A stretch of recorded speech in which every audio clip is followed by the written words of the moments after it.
Hello, नमस्ते। कैसे हैं आप सब? आई होप सब खुश होंगे, मस्त होंगे एंड पॉजिटिविटी के साथ अपनी ज़िंदगी में आगे बढ़ रहे हैं। तो जैसे आपने देखा है, इसमें हम कैंडल वैक्स आज रीडिंग करने वाले हैं। इस रीडिंग में हम आपके पर्सन की जो है हिडन फीलिंग्स, जो है जो चीज़ें वो बोल नहीं पा रहे बट उनके मन में है आपके लिए, इस रिश्ते के लिए, उसको हम चेक करेंगे। तो इस रीडिंग को देखने से पहले आप अपने स्पेशल पर्सन, जिनको भी आप प्यार करते हैं, जिनके साथ भी आप रिश्ते में हैं, उनके बारे में एकदम पॉजिटिव होके सोचिए, उनको इमेजिन करिए, उन पे, उनके नाम पे फोकस करिए और ख़ुद भी एक पॉजिटिव एनर्जी के साथ इस रीडिंग को आप देखिए। So I now call upon the angels and the guides, और उनसे मैं प्रे करती हूँ कि इस रीडिंग में हमको आप गाइडेंस दीजिए। मेरे व्यूअर्स की जो पार्टनर हैं उनकी हिडन फीलिंग्स के लिए, उनकी ऐसी मन की बातें जो वो बोल नहीं पा रहे हैं पर मन में वो सोचते रहते हैं। तो चलिए देखते हैं। आप अपने पर्सन के नाम पे फोकस करिए, उनकी इमेज भी आप जो अपने मन में ला सकते हैं। So let's check with this candle wax reading. So let's start. क्या आ रहा है? देखिए, ये बहुत ही जो वैक्स है अभी तक नहीं निकल रही है। This is showing their stuck energy, यानी कि जैसे कि इस रीडिंग का टॉपिक है हिडन फीलिंग्स, तो उनकी फीलिंग्स को महसूस कर पाना जो बहुत ही मुश्किल है, वो एक बहुत ही जो है कोई कोई केस में, not with everybody, stubborn person है, यानी बड़े ही सख्त मिजाज जो जैसे इंसान होता है ना, जो जल्दी ओपन अप नहीं होता। इसमें ये कोई नेगेटिविटी की बात नहीं है, उनका ये नेचर है, ये उनकी अपना करेक्टरिस्टिक है। तो बड़े स्टबन है। जैसे कि वैक्स देखिए, आप बहुत टाइम से के बाद गिरना शुरू हुई। ओके, तो स्टबन पर्सन है, जल्दी से अपनी फीलिंग्स को एक्सप्रेस नहीं करेंगे। तो सबसे पहले मैं आपको बताना चाहूँगी कि मुझे कुछ लेटर्स इसमें दिखाई दे रहे हैं। एल दिखाई दे रहा है, एक्स दिखाई दे रहा है, एम दिखाई दे रहा है, डब्ल्यू दिखाई दे रहा है, ओ दिखाई दे रहा है, एच दिखाई दे रहा है। तो ये आपके पर्सन के नाम के इनिशियल्स हो सकते हैं। और इसमें मुझे प्रोमिनेंटली नंबर 2 और नंबर 5 जो है एंड नंबर 7 वो भी दिखाई दे रहा है। उनका बर्थ डेट हो सकता है या आपके लिए कोई इम्पॉर्टेंट नंबर हो सकता है आपके रिश्ते में। तो अब हम देखते हैं आपके पर्सन की जो हिडन फीलिंग्स क्या है। देखिए, आपके पर्सन ने अपनी फीलिंग्स को एकदम, अपनी इमोशंस को पकड़ के रखा हुआ है। जल्दी ओपन अप वो नहीं होंगे, जल्दी से आपको नहीं बताएंगे, बट जो है उनके अंदर क्या चल रहा है वो आपको रीच आउट करना चाहते हैं। ये उनका नेचर है कि जल्दी से अपनी चीज़ें नहीं बतानी है, पर अब वो इस एनर्जी में है कि आपको रीच आउट करना चाहते हैं। और जो है किसी किसी केस में वो टेलीपैथिकली आपको मैसेज भी कर रहे हैं। टेलीपैथी यानी हम अपनी एनर्जी से एक दूसरे से कनेक्ट करते हैं। और जब हमारा किसी से रिश्ता होता है, ये ज़रूरी नहीं रोमांटिक, जैसे बोलते हैं ना, किसी बच्चे को कभी कुछ दूर है, उसको कुछ होता है तो माँ को ना पता चल जाता है ऑटोमेटिकली। तो वो क्यों होता है? सोल कनेक्शन होता है। तो जब हमारा किसी भी इंसान के साथ सोल लेवल का कनेक्शन होता है तो हमको फील होता है उसकी इमोशंस, उसकी फीलिंग्स। तो आपके जो पर्सन है आपको टेलीपैथिकली मैसेज दे रहे हैं। जल्दी से वो, जैसे आपको कॉल मैसेज में नहीं बता रहे, बट अपनी एनर्जी ऐसी भेज रहे हैं। और आपको कुछ फील हो रहा है कि हाँ, शायद वो ऐसा उनके साथ हो रहा है, बट आप समझ नहीं पा रहे हो। तो आपको इसके लिए अवेयर होने की बहुत ज़्यादा ज़रूरत है। जब हम अवेयर होते हैं तो हर एक इंसान इतना पावरफुल है अपने अंदर से, उसको इंस्टिंक्ट है, उसको जो है वो इंट्यूशन है कि वो उसको बात को समझ जाए, लेकिन उसके लिए आपको अवेयर होना पड़ेगा। तो आपके पर्सन आपको टेलीपैथिकली मैसेज भेज रहे हैं। वो शायद कुछ जो है वो प्रॉब्लम में है उनकी लाइफ में, general life other than their love life, उनकी बिजनेस में या उनके अपने बाकी लोगों से जो रिलेशनशिप है उसमें कुछ प्रॉब्लम चल रहा है और वो बहुत ही तकलीफ़ में है। और अपने मन से जो है आपसे हेल्प मांग रहे हैं, ठीक है, ताकि आप उनके पास उनकी बात को समझो। ओपनली ओपन अप नहीं हो रहे हैं, लेकिन वो चाहते हैं, ये उनकी भावना है, ये उनकी एक विश है मन से कि आप उनकी मदद करो। बट ऑफ कोर्स उसके लिए उनको सामने आना पड़ेगा, जो कि उनके लिए बहुत मुश्किल साबित हो रहा है, because he is a very stubborn person. ठीक है, और इसमें ज़रूरी नहीं है कि ये कोई मेल हो।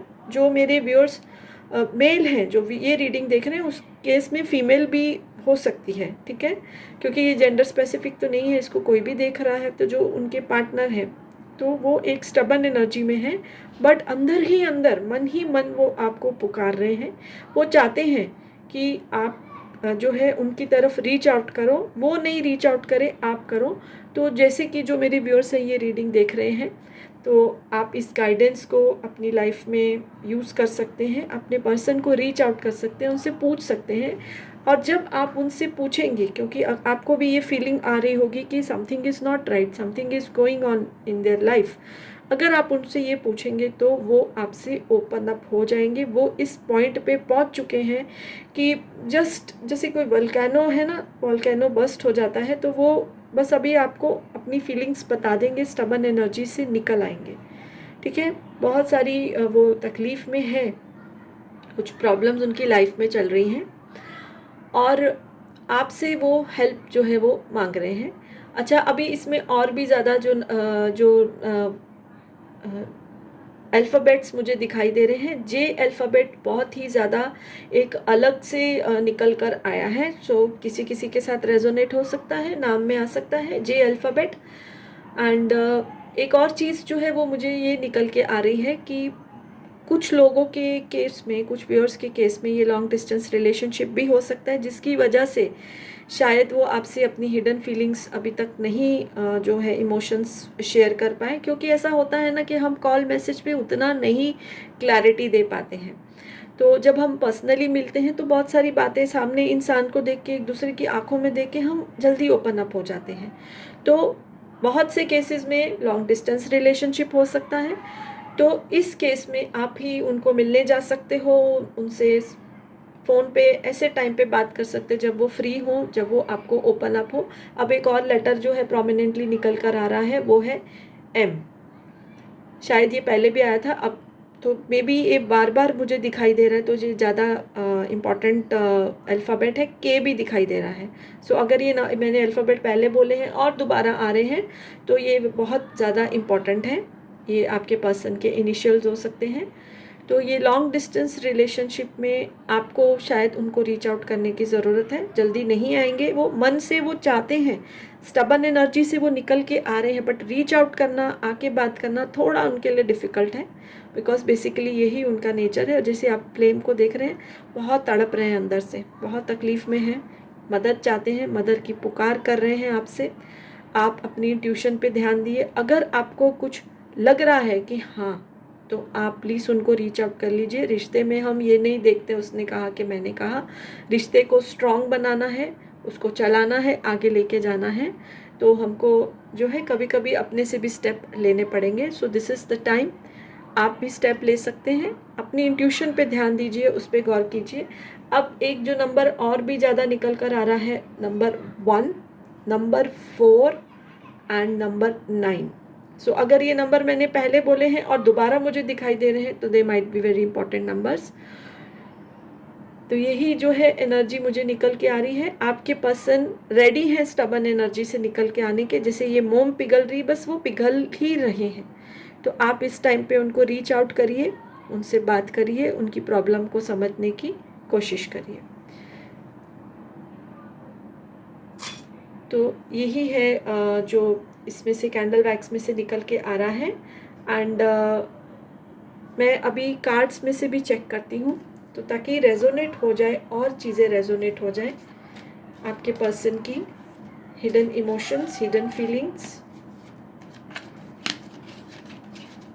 3 कार्ड्स हम लेंगे।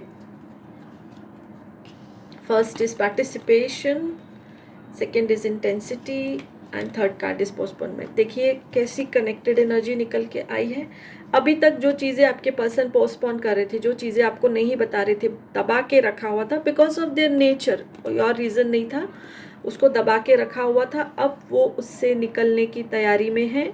अपनी हिडन फीलिंग्स, अपने स्टबननेस को छोड़ के बहुत जल्दी वो आपको रीच आउट करने वाले हैं। हो सकता है किसी किसी केस में आप ही पहले रीच आउट कर लीजिए, आपकी इंट्यूशन इतना आपको गाइड करे कि समथिंग इज़ नॉट राइट और मैं उनसे बात करूं, और वो आपको अपनी प्रॉब्लम को बता के जो है उसका सल्यूशन चाहेंगे। कभी कभी सिर्फ बताने से ही मन हल्का हो जाता है और हमको नए नए आइडियाज़ आते हैं, तो ऐसा भी हो सकता है।